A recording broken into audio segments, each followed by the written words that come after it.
매주 한 번씩 삶에 대한 가치를 찾아보는 시간입니다. 그래도 살만한 세상인데요.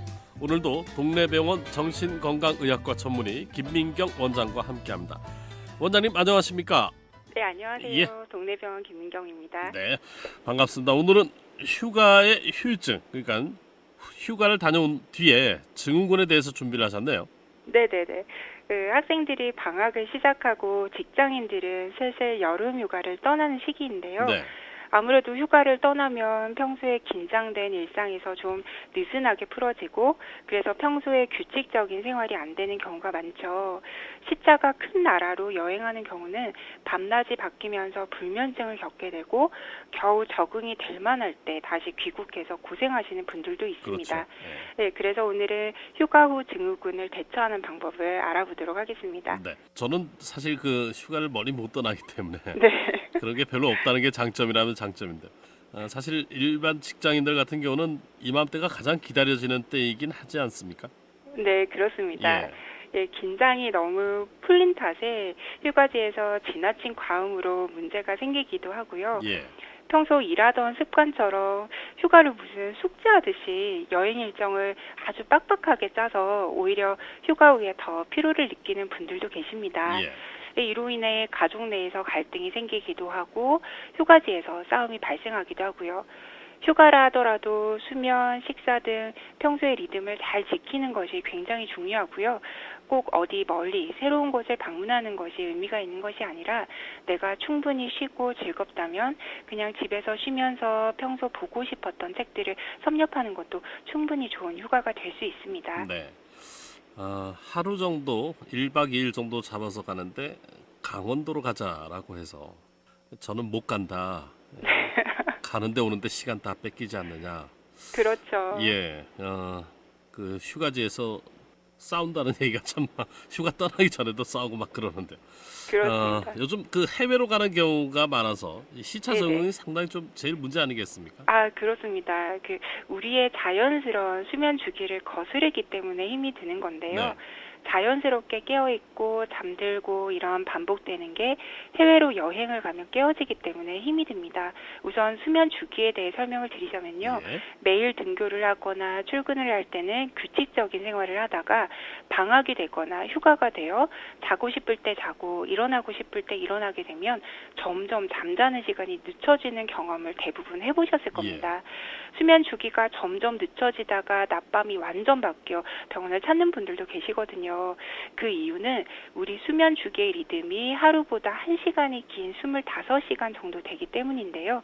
우리가 애써 하루하루 같은 시간에 일어나는 습관을 들이지 않으면 자연스럽게는 매일 1시간씩 잠자는 시간이 늦춰질 수 있는 겁니다. 그렇군요. 그래서 서쪽으로 여행을 하면 하루가 길어지는 셈이어서 우리 몸의 시계가 적응하기가 쉽고요.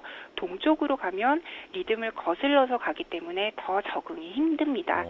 그래서 우리가 유럽 쪽으로 여행을 간다면 갈 때는 적응이 좀 수월하고 돌아올 때는 힘이 든다 이렇게 보시면 되겠습니다. 예. 그 수면제를 복용하는 분들도 있더라고요. 어떻습니까? 그렇습니다. 기존에 우울증이나 불면증이 있으시던 분이라면 사실 더 고생하실 수 있기 때문에 복용하던 수면제는 복용을 그대로 하시도록 설명을 드리는데요. 네.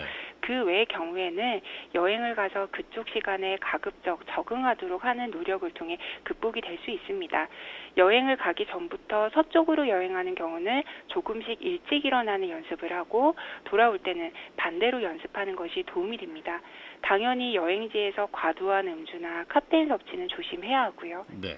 그 휴가를 다녀오고 나서가 더 문제가 된다. 뭐 피곤하기도 하고 휴가 때는 좋았는데 또 현실에 적응하려니까 의욕이 막 떨어지기도 하고 이럴 때 역시 마인드 컨트롤이 좀 필요하겠죠. 그렇습니다. 네. 휴가, 여행, 휴식 등이 우리 삶에 꼭 필요하긴 하지만 그 기간 동안 지나치게 무리를 하거나 불규칙하게 생활한다면 우리의 자율신경계 리듬, 즉 심장 박동이나 혈압 등의 기본적인 신체 활동이 깨지게 되거든요. 예. 그래서 문제가 되는 겁니다. 심리적으로는 또 휴가만 바라보고 있었는데 올해 휴가를 벌써 다녀왔네? 어떻게 내년을 기다리지? 이런 예. 생각이 들 수도 있습니다. 그렇죠. 심하게는 휴가지에서부터 복귀해서 처리해야 할 일에 대한 걱정으로 쉽게 쉬지 못하거나 회사 일이 머리에 맴돌아 회사에 자꾸만 전화를 걸어 일이 잘 처리되는지 확인하는 분들도 계십니다. 혹은 오히려 휴가지에서 편하게 지내지 못하고 뭔가 모르게 불안을 느끼거나 소화불량을 보이는 분들도 계신데요. 보통은 성취를 중요시하는 일 중독자인 분들이 이런 모습을 보입니다. 이런 분들 모두 일과 휴식의 밸런스가 부족하다고 할 수 있죠. 중요한 것은 휴가 때 멀리 여행을 떠나건 집에서 쉬건 규칙적인 생활을 하는 것인데요. 하루 종일 집에서 잠만 잔다든지 혹은 무슨 일을 하듯 아주 빠듯한 일정으로 여행을 계획하는 것은 다 좋지 않습니다.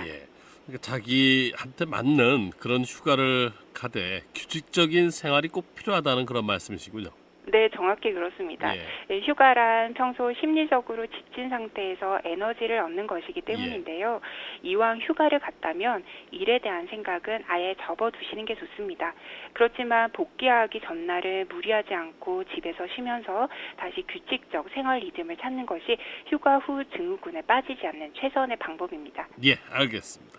자, 오늘 말씀 고맙습니다. 네, 감사합니다. 그래도 살만한 세상 동네 병원 정신건강의학과의 전문의 김민경 원장이었습니다.